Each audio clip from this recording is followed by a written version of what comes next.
We need you whether you're a small backyard farm and you have a niche market. We need bigger commercial operations. We need small people that are doing small sustainable operations for themselves. We need everyone in our state to build a resilient food system. In Washington State, you'll see these are our top 10 commodities, and we absolutely rely on trade and export markets in order to sustain that economic viability here at home. You'll see that cattle, milk, and eggs are top 10 commodities in our state, and I certainly care about those because those are animal things. And so in order for us to trade these different items, we have to show that we are free of key diseases. And so right now, obviously, we're dealing with avian influenza, but we have to do all the testing to show like, hey, our products are good. They're safe to export.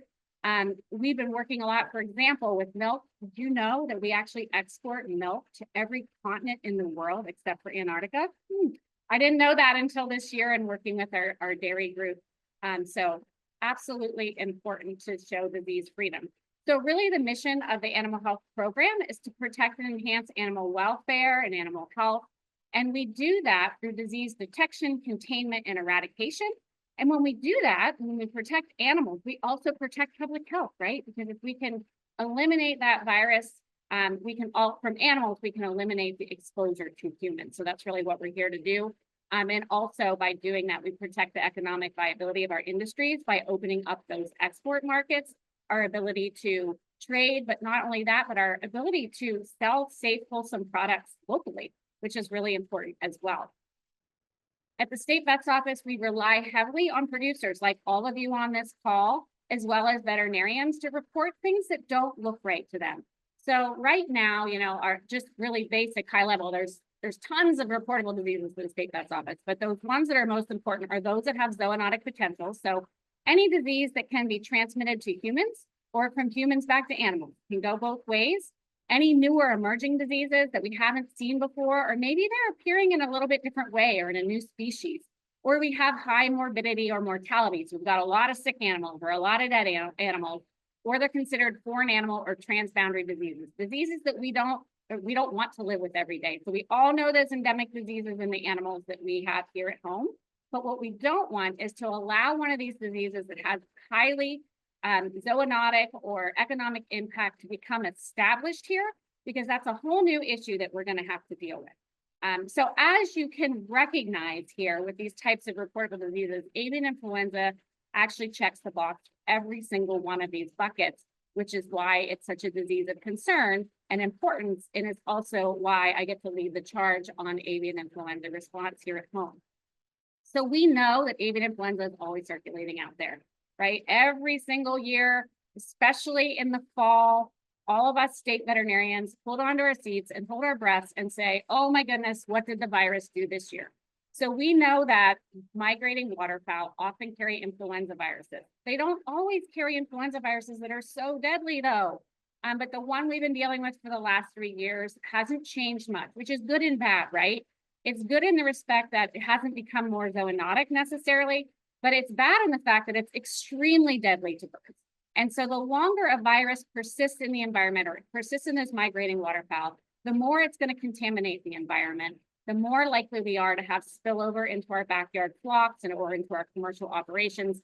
And then certainly the longer the virus hangs around, the more potential it has to change in a way that would make it more zoonotic to humans. And that's what we don't want. So that's, I think, the big concern most of us have is, oh my goodness, when is this thing going to go away? Because the longer it hangs around, the longer it has an opportunity to do something weird that we don't want it to do, because we all feel a little traumatized, I think, from COVID-19 and recovering from the global pandemic. So if you would have told me a year ago, the one thing that these 3 animals would have in common with avian influenza, I would have laughed, right? Wouldn't most of us? Chickens and cows and cougars, oh my. I mean, in the last year, we've seen spillover events into all of these species. And so I'm going to talk a little bit more about that and why we're concerned. So the first thing I want to point out is that avian influenza is a bird disease, and it's highly pathogenic because it kills a lot of birds. So what I want to point out, first of all, is that this virus is an animal health crisis. We've lost millions of birds, domestic birds, backyard flocks, wild birds, shore birds, carnivorous mammals, and dairy cattle that have become ill from this virus. It's extremely concerning because so many animals' health and welfare are at risk. And I think that's the thing that I struggle the most with, is just knowing how many animals have suffered because of this disease. We know, as I mentioned a little bit earlier, that avian influenza viruses change. And right now, the genotype that we're dealing with is called H5N1, and it's clade 2.3.4.4.4b. And you might be like, who cares? Like, what does all of that mean? Well, what it means is that we actually do whole genomic sequencing on every single virus that's detected in every single species. And why do we do that? Well, we do that because we're trying to monitor how that virus is or isn't changing, because we know it's highly pathogenic to birds. But what we don't want it to do is become highly pathogenic to humans, which it hasn't yet. But I just wanted people to know that we spend a lot of time making sure we understand what this virus is doing. Right now, the circulating viruses that are out there are A3 and the V1.1 genotype. Those are wild bird strains. V1.1 just showed up for the first time this fall and has spread across the United States and is the predominant avian influenza strain right now that's circulating.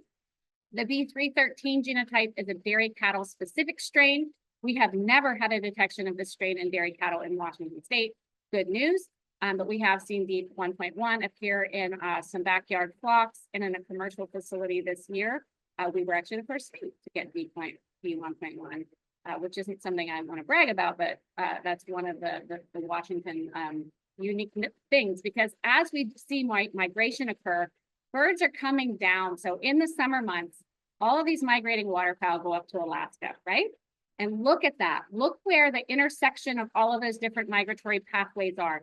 So wild birds or migrating waterfowl in Washington and across the whole way down to South America actually migrate up to Alaska, and they share viruses with their friends from Asia, Europe, and pretty much all over the world. We know that this strain of avian influenza is in every country in the world. It's everywhere. This is kind of the global pandemic of birds, right? We are losing birds. We are disrupting ecosystems for animals. And so I think that's important to note. And we keep waiting for that virus to reinsert in a way that's going to become less pathogenic. It's just that it hasn't done it, but we anticipate that we want it to. So I'm hoping that this year, when all those birds go back up north for the summer, that they figure out a way to reinsert viruses in a way that they bring back a virus that's less pathogenic next fall. But I'm just kind of holding my breath, still waiting for that to happen. As you know, this has been going on for, kind of going into our fourth year of avian influenza. And we've had all 50 states affected at this point with over 1,600 confirmed premises. About half of those are backyard flocks, half of those are commercial flocks. We're continuing to see a large number of detections right now in the Northeast. So you'll see in the bottom right-hand side of the screen there, they're getting hit pretty hard. And a lot of that has to do with migration in birds and how they move. So what do we all really want to know is, why are my eggs so expensive? So this is a picture from Costco just a couple weeks ago. I said, hey, told my husband, hey, go get me some eggs. I love eggs. I eat a lot of eggs. And this is what he saw. Empty shelves in Costco. And, we know that this isn't uncommon these days. And people are like, why now? Well, why now is because we've have most of the incursions in this year have been in egg layers. A lot of those were in California, where they lost 70% of their layers in 3 months. We're talking millions of birds. So when you start thinking about each bird lays one egg per day, for so many days, and you start doing the math, I mean, we're losing millions and millions of eggs that are being produced per day. And we also know that the number of detections and layers have increased 176% in a year. So you think about that. I mean, I really can't fathom numbers that big, but what I do know is that our industry can no longer absorb the losses that they've incurred. And we're seeing the same kinds of losses in backyard flocks as well. This isn't just a commercial versus backyard flock thing, because we know that there's risks for both. So as far as what's going on with avian influenza in Washington State, on our website, we actually have a public-facing map. This is the public-facing map. You can type in your address, and you can actually find out if you are in a surveillance zone, somewhere that's close to an infected flock, so that you can know, like, oh, geez, it's close by, or hey, there's some migrating waterfowl right now, and my flock is at risk. I better bring it in. I better keep those migrating waterfowl away from my flock. So our last detection was in Mason County. It was about a month ago now in a small backyard operation with just a couple ducks. And you'll see that that's the only active zone right now. All of those other kind of gray hazed out circles where we've had previous detections. So we've had 55 detections of avian influenza in the last 3 years. Of those, 52 of those were backyard flocks. And 100% of those 52 backyard flocks had a history of direct contact with wild waterfowl or sharing a pond or feed source with wild waterfowl. So if you have backyard chickens, the best thing you can do is keep them away from wild birds, especially migrating waterfowl, or covering your coops or pens or runs so that we prevent those birds from landing and having direct contact with our birds. It is preventable. So what are we all really worried about? Well, we're worried about what we kind of talked about in the beginning. The longer this virus hangs around, the more risk we have influenza viruses to evolve and change and become more deadly to humans or other species, right? That's what we worry about. So right now, we've seen it in aquatic birds. We've seen it in whales. We've seen it in seals. We've seen it in turkeys. We've seen it in cats. Right now, dogs seem to be pretty resistant to this. We haven't seen any incursions in domestic dogs, but we have seen it in some wild carnivorous mammals such as coyotes that have become infected. Typically, though, what we're seeing is those animals that are ingesting an infected carcass and then dying from that. So this is a map that's on the USDA wildlife map. It's their map. It's online all the time that you can look at what species have been detected. So there's been 479 detections in carnivorous wild mammals that have died from ingesting an infected carcass. But the good news, if there is any good news in this, is that those carnivorous mammals can't spread the virus mammal to mammal. They are dead-end coats. That means I eat an infected carcass and I die, but I can't spread it to my friend. So that's good. It's bad because we know that lots of different carnivorous mammals are going to feed on sick migrating waterfowl or other dead animals. Like we had a cougar in Washington that was feeding on dead seals, that the seals likely were infected from ingesting, a sick or dead bird, so we can kind of see how that food chain system works and how animals become impacted. And then, as you know, we had a large captive wildcat sanctuary here in Washington State that became impacted in December, where they lost about 21 large cats, all different breeds, from cougars to lynx to servals, lots of different species. And that was associated with the ingestion of raw carcasses, raw food that had been contaminated with avian influenza. And then most recently, I'm sure you've heard in the news, we just put it out there, where we had 2 indoor house cats that became infected. So cats are susceptible. We've known that since the beginning of this outbreak. We know that cats that live on infected dairy farms are much more susceptible. So I think there's been about 100 cats to date that have tested positive for avian influenza. Most of those, most of those, probably I think 80+ of those have been cats that were on infected dairy farms or infected poultry facilities that were ingesting either raw milk or sick or dead birds. The rest were from contaminated cats that were ingesting contaminated raw pet food. And so just last week, we had a recall that we worked on with our food program for the Wild Coast raw product that was infected. There's a certain lot. I want to make sure people know that it's not all raw pet food that's contaminated, right? It's just that this particular lot got contaminated product into it. And so I just want to make it clear that we shouldn't assume that all of our eggs are infected or all of our poultry is infected or all of our raw pet food is infected. But right now, it's just a really good time to think about cooking your food well, and also drinking pasteurized milk or doing the testing that's required to make sure that those animals are negative prior to ingesting them. So at least in the commercial facilities, we do that. We do a lot of surveillance. Anytime eggs or poultry are entered into the food chain, they have to be tested first. But there were 4 cases in the United States since the beginning of this outbreak where birds went to slaughter, were clinically healthy upon making to the slaughter plant, were processed. And then after it was processed and product started to become distributed, birds at the facility became sick. And when they were tested, they tested positive. So we know with any virus, there's an incubation period. So from the time you were infected until the time you show clinical signs, there's a certain number of days that are going to go by. That product was recalled, but some of that recalled product was frozen and put into raw pet food. That's how this happened.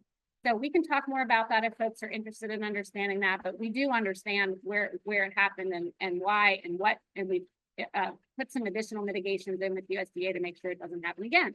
But for right now, we're still stuck with some of that. So as most of you know, we did have that single spillover event in Texas about a year ago, and we've had about 978 detections in dairy cattle herds in the United States.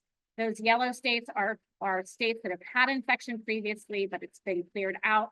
And then we have California and Nevada. I think Nevada and Arizona both had recent detections with separate spillover events from wild birds. They actually had the B1.1, so the B313. But this kind of just gives you national trends.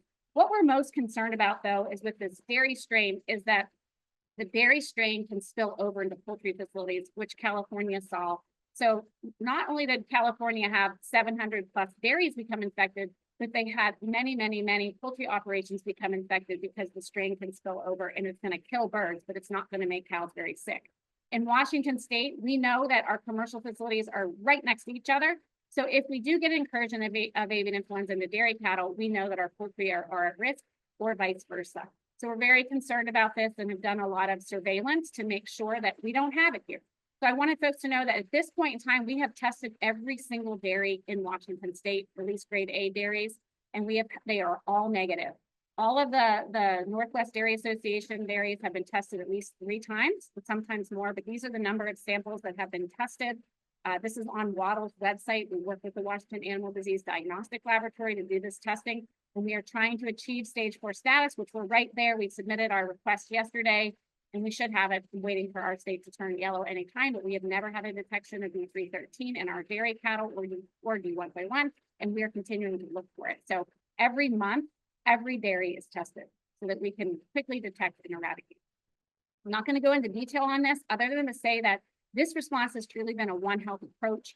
We work very closely with our partners, the Department of Health, our local health jurisdictions, to make sure that when we're in a response, we're monitoring human health. We work with FSIS and FDA to do those milk and meat studies to make sure that we aren't missing something. We're doing routine surveillance in slaughter facilities to make sure we're not missing something.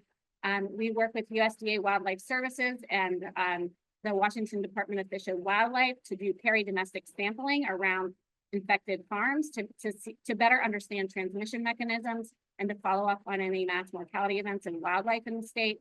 And then certainly we work with USDA and veterinary services here at the state vet's office to do the response part and to implement the status programs and the national testing strategies and respond to any investigations that we need to do. I wanted to just point out too that I'm really grateful for our Department of Health partners and CDC who are doing a lot of surveillance in human health.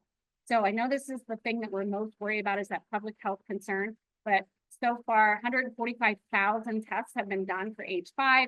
And they're monitoring all the people that go out on these farms to do response. So in that 15,000 has included me as a responder. And of those, we've had 64 cases detected through that surveillance. And we're continuing to work through that to better understand what PPE we need to provide to our farm workers. They are the ones that seem to be at highest risk because they have so much contamination and viral exposure. And so we're continuing to do better in that space. This I wanted to show because this is on Waddle's public-facing website. These are all of the tests they've done for avian influenza by species. So I just want people to know that we are looking for it here. So when we see it in the news and people get really nervous, I'm always like, woohoo, we found it, which means we looked for it, we detected it, we contained it, and we eradicated it, and we know about it, and we can make those extra steps to protect animals and humans. So I want you to know that in Washington, we are on it, and we are doing everything we can to have the most robust surveillance system we can. The other thing I want folks to know is every time we get a viral detection in any herd, flock, whatever it is, every single one of those viruses goes through whole genomic sequencing so we can look at the genetics, so we can better understand how that virus is being transmitted. And you'll see here, this is an indication of all of those blue and green are wild bird detections. And you'll see that in Texas a year ago, we had the single spillover event of the B313, and every cattle case of B313 has been related to that single spillover event. And again, we're continuing to monitor that for any genetic changes that would make it seem it would be more transmissible to humans. And we aren't seeing that too much yet, but it's something we're working really hard to monitor and look for. so that if and when it happens, we are ready to respond with our Department of Health partners. And I'm not going to go anymore, Sarah, because I think I went too long, but this, if you have any questions about response and what we do, I have a couple slides here, but I think I better stop because I know I've gone over time, and leave a little bit of time for questions. Does that work for you, Sarah? Yeah, no, that was perfect. Thank you so much, Dr. Itle. I also just want to take this opportunity. I think David Hechimovich and Rachel Weemy are also on the call, along with Amber. Both those individuals are part of the response team nationally and actually go around the country and visit the farms that are experiencing HPAI outbreaks to help get rid of the animals and cleanse the facilities. And so just big thank you to those folks. That's a really awful thing to have to do. And we appreciate, your service and all those things too. And with that, I think I'll turn it right over to the UW team. Unless Marcy, do you want to do a bit of an introduction of the UW team or the grant that they're working on? Thank you. I am associated with this group, but Sarah Collier is ready to lead the introduction of the whole project. Perfect. Sarah, take it away. All right, seeing the screen okay? Let me just get set here. Yeah, it looks good. Okay. Okay. Yeah, so I'm here with Jen Otten is going to co-present with me in a second here. We are really happy to be joining today to share a bit about the research that we've been doing for the last 2.5 years or so on kind of perspectives in trust in the sustainability of meat. And the reason that we're doing this, and I think among this audience especially, we all probably really understand that sustainability is very complex when it comes to producing meat. There's a lot of things that folks manage, think about, talk about in terms of environmental impacts of animal agriculture and animal welfare topics. There's also like meat and its sustainability has a big place in the conversation around the sustainable diets and kind of future sustainability overall, more broadly. And while this is a topic that there are so many urgent things that we need to talk about at this moment in time and everything. But hopefully we can just we want to just share with you what we've found on this kind of, this is a bit more of maybe of a backdrop in what's on all of our minds these days. Anyway, so we're looking at meat sustainability and trust because in dealing with all of the complexity that exists in this topic, there's so many things that producers are juggling and decisions producers are making. There's also a lot of things that consumers are thinking about. And we wanted to understand and explore where do these ways of thinking about and understanding and kind of making decisions based on sustainability, where do those align between producers and consumers? And where do those maybe not align quite so well and might be able to be improved upon? In terms of how can we build trust between producers and consumers when it comes to meat and its sustainability. So first, before I get going here, I want to let you all know where this work is coming from. So this is a project that's funded by the USDA, and it's led by the University of Washington Food Systems team here. So myself and Dr. Otten, Dr. Spiker is also, I think, on the call, but has to go and teach a class, so isn't going to be presenting today. It's in collaboration with WSU as well as the University of Minnesota and a nonprofit. So Marcy is a part of this project especially on the extension outreach aspect of it. And then I also want to give a shout out to, so Alan Ismack works at UW and is on the call, and Noah Jansing did a chunk of this research that we're talking about today as a graduate student at UW and now is at Pierce Conservation District, I believe.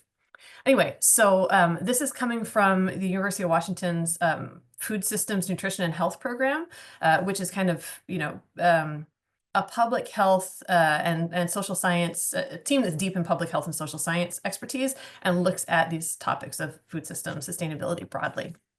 The project also has an advisory committee, which includes Marissa Valiant from Eat Local First, who is one of our Washington network folks, and then a lot of other representatives from across the country, because this is a national level project. So what we've been doing, and we've been working on this for about 2.5 years now, is taking the premise here of, okay, so we want to understand trust and complexity and sustainability. We want to understand it from both the perspective of the farmer and of the consumer and how they use this in making decisions. If you look there, the number 1 box, we looked at how producers prioritize different aspects of sustainability when really what they're dealing with is everything is a priority at the end of the day, but you have to make decisions regardless. We're also looking at the state of understanding of like consumer decision making. What research has been done? What do we understand about how consumers make decisions on this topic as well? And then looking at those two together, how do people navigate this complexity? And specifically, how would consumer opinion change if those consumers had a deeper understanding of complex issues, if they understood how producers were addressing sustainability and thinking about it as well. And then the final piece of the project is actually building trust, taking this knowledge and bringing it into action. And part of that, so we've actually basically completed these first 3 research components, and now number 4 is starting to share what we're finding, get feedback, have discussions, and so that's why we're here today as well. So what we'll do is go through 3 kind of chunks here, and we'll try to be as brief as possible. There's lots of depth to the research, but we'll try to just give the overview of interesting things that we found. So chunk 1 is going to be about how producers are thinking about livestock sustainability. The second chunk is going to be about how consumer attitudes towards meat sustainability are being studied and understood. Like, what information do we as a food systems and agricultural community have about consumer decision making? And then the third is that about does becoming more informed, does discussing things with experts, does it shift how consumers behave, and does it get us towards kind of maybe more functional, actionable levels of trust? So the first one about how are producers thinking about sustainability. What we basically did here, it very much in brief, is okay. So we know sustainability is really complex, right? We're dealing with what are the environmental impacts of this or that practice? What are the economic implications of this or that? Like, how do I prioritize different aspects of my business, of my animals, of my farm operation, everything? And if you ask people if you gave them a bunch of things that they might prioritize in sustainability and ask them, like, on a scale of 1 to 5, how important is this? Most of these things, people would be like, it's a 5, it's a 5, it's a 5. These are all really important topics. But you can only prioritize so many things in reality in your operation. So we developed a kind of a pool of sustainability statements covering kind of the spectrum of concerns and things that a farmer deals with in producing meat animals. And we then recruited about 40 farmers across different meat animal species. So that was beef, pork, and broilers across the country and across different sizes of operations. So this included from quite small scale to the larger scale operations.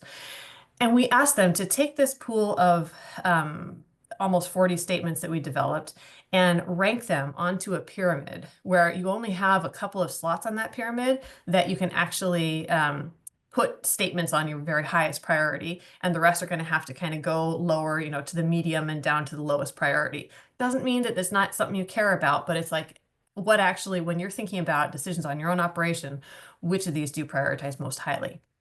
So we wanted to learn how different farmers do this when they're juggling all these priorities, and then look for patterns in how they prioritize it to figure out what drives their choices. And so to kind of cut to the chase, what we found, and for those of you who are producers on this call, this might or might not I'd be interested in how this resonates with you.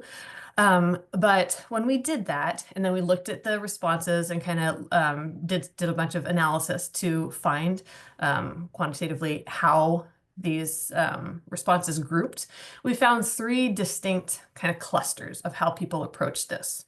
So one of those clusters was what we were calling this, the top orange one there. We called it animal husbandry first and foremost. There were people who really prioritized the humane treatment and the well-being of animals above the other considerations. A lot of these folks were ones that raised a single species instead of mixed, multi-species operation. They focused on optimizing things for that species, and they really were not going to compromise they weren't going to compromise or make trade-offs that would affect the way they prioritize putting the animals first, kind of. And that's not to say that other people aren't putting their animals first as well, but this really came out as like, this is how they make their decisions. There's a second group, the green one there, environmental stewardship, holistic approach. These are folks that like, first and foremost, they're really prioritizing the environmental stewardship and looking at their farm as an integrated ecosystem that's trying to do multiple things simultaneously, right? They're trying to optimize their animals' well-being, the environmental impacts, the viability of their operation and everything. They tended to be more multi-species and smaller scale operations, and they really approach livestock as like, this is an integral part of a healthy agri-ecosystem. And then there's that third group in blue that we call business viability, a balancing act. And these folks are, when you look at what's driving them, they're really trying to balance a mix of efficient production, stewarding resources, animal health, and then this overarching goal of operating a viable business and producing nutritious food for the population. It included, like, a lot of the larger operations fell into this group, but it wasn't exclusively. Like, there were small scale ones that fell in this group and this way of approaching the activity as well. And they approached all these sustainability priorities and actions and things as like, this is our license to operate. You just have to do these things. You have to be there. So this might not be a surprise to anyone here, but I think it's really helpful to understand there are different ways of approaching this type of complexity that everyone's dealing with.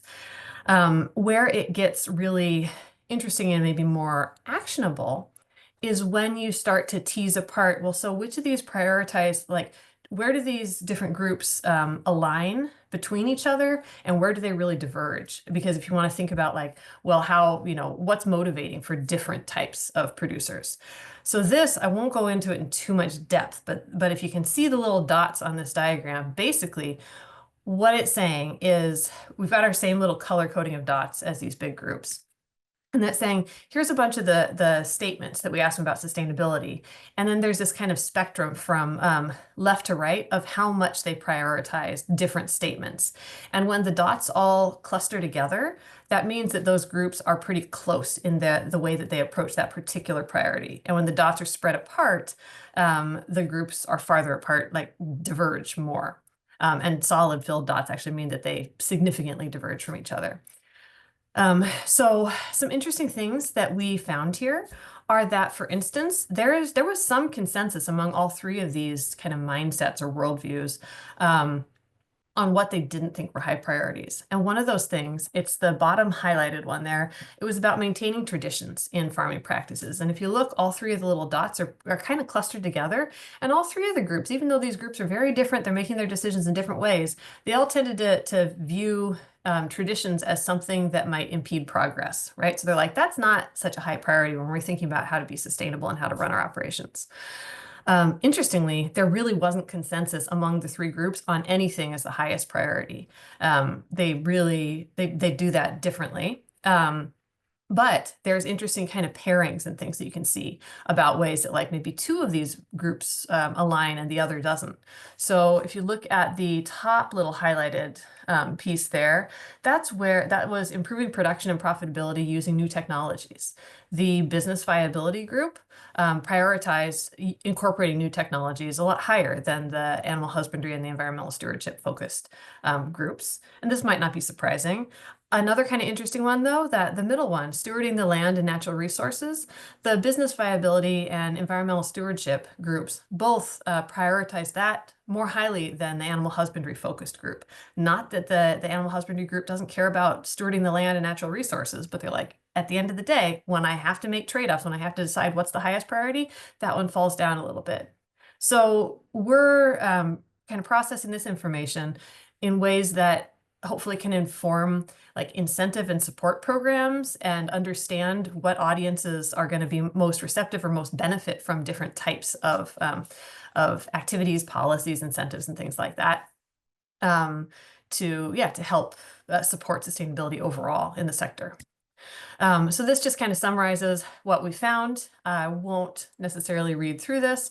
I do want to just point out, though, two things. One, although I mentioned where things tracked a little bit with like type of operation or size and stuff, these groups, these kind of worldviews and ways of approaching decision making, they really didn't just strictly correspond to species or scale or geography or anything like that. So it gets at something that's a little bit deeper and isn't necessarily reflected in just general kind of surveys and things like that that break people down by size of operation. We also ran the same study with a group of students at the University of Washington. That's a very different demographic, group of participants, obviously. And the students, they're very different from producers, but they kind of ended up sorting into three very similar groups. I won't go into that, but it is interesting to think about how this, here's how producers did it. How do different groups of consumers view this too? And so that's something that we're exploring as well. And then I think I'll hand it over to Jen to keep on going. Okay. All right. And I saw in the chat, we have a hard stop at 11:10. So I'm going to jump around a little bit. I will tell you a little bit about how consumer attitudes towards meat sustainability are being studied. One of the reasons why we did this was we were wondering, are studies really covering the gamut around animal welfare, environmental impact, or other sustainability issues? And are they looking at it from species or more generally? And so I'm going to talk about a scoping review that we conducted over the past year or so. Next slide. A scoping review is just a really comprehensive look at all of the relevant research on a particular topic. So we want to know kind of how many studies are out there, what are the trends and what they studied and how. And so we looked at two major types of sources. We looked at scientific articles, and then we also went into the consumer reports that we could access for free. Next slide. In total, we looked at the time frame between 2010 and 2022, and there have been over 500 scientific studies and 30 consumer reports that really look at consumer attitudes towards meat sustainability. And the scientific studies use a variety of methods like surveys or looking at behavior change or asking people about their willingness to pay. And then the consumer reports were actually more typically focused on factors that drive food purchasing. Some of the initial things that we found were that one, while some of the focus was on consumer attitudes towards species like beef or pork or chicken, most of them actually asked about meat in general. So they didn't ask about species specific when they were asking about consumer attitudes. The last bullet there, we also found that most topics tended to be studied at a very general level. For example, studies might ask consumers what they thought about animal welfare versus specific considerations like animal housing or transportation. Next slide. Oh, it's not going. Hang on. That's okay. And so this first slide is just to give you a little bit of information on kind of the trends over time. So if you look from 2010 to 2022, what you're seeing in the orange are its number of publications on the y-axis, and what you're seeing is that in orange are the ones that just talked or studied animal welfare alone. The ones in blue studied environmental impact alone, and then the ones in that kind of pink color looked at both. And so what you see is that initially studies were really focused on animal welfare and understanding consumer attitudes toward that. But over time, the studies on environmental impact really picked up, and now there's a tendency for more studies to integrate both of these topics. Next slide. Okay, now this is a bit of a busy slide, but I'm going to walk you through it this time because I'm going to show you two more slides that look like this. So what you're looking at in this box, so this slide it was specifically about animal welfare and looking at how animal welfare was studied within each of these studies.